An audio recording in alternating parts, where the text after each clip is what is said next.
You stopped, you thought, and you made a choice, didn't you?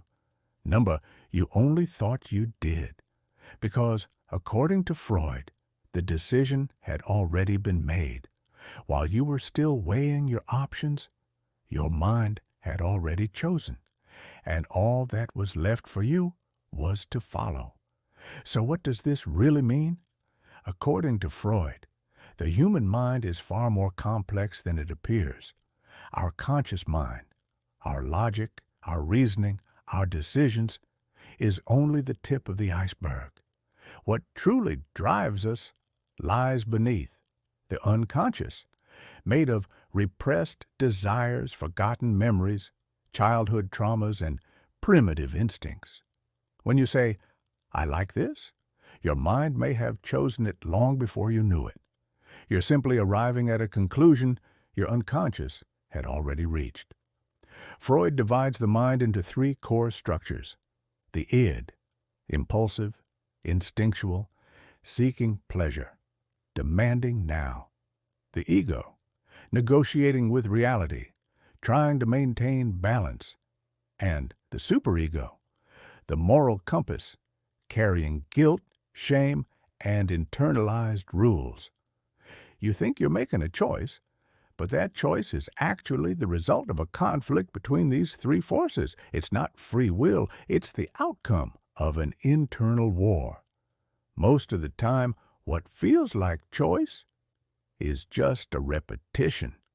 Falling for the same kind of person, making the same mistakes again and again, being drawn to what feels right. Freud believed this wasn't fate, it was the repetition compulsion. The unconscious doesn't seek what's good, it seeks what's familiar, even if it hurts. Your mind finds comfort in your traumas because it knows them, and you call it destiny. But Freud called it a wound, one that never stopped speaking. The unconscious doesn't just store the past, it shapes the future. Falling in love at first sight, making a split-second decision, feeling drawn to something you can't explain. These are whispers from the hidden depths of your mind, the suppressed desires, the unresolved emotions. They guide you, and you follow unknowingly. That's why Freud said, you are not free until you know yourself. And knowing hurts.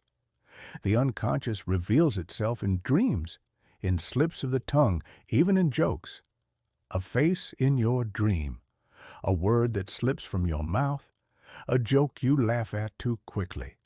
All of these are moments where your true self leaks through. When you're making a choice, it's often these hidden signals that lead you.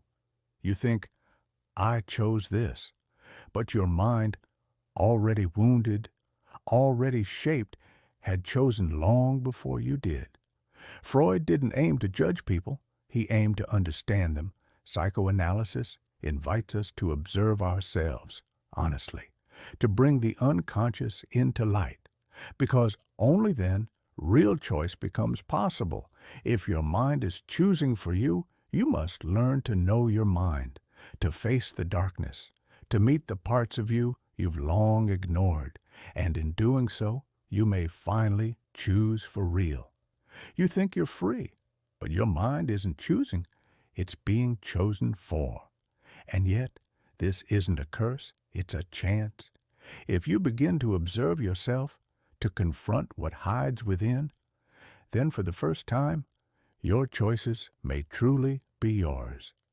Because the moment you make the unconscious conscious is the moment your fate begins to change.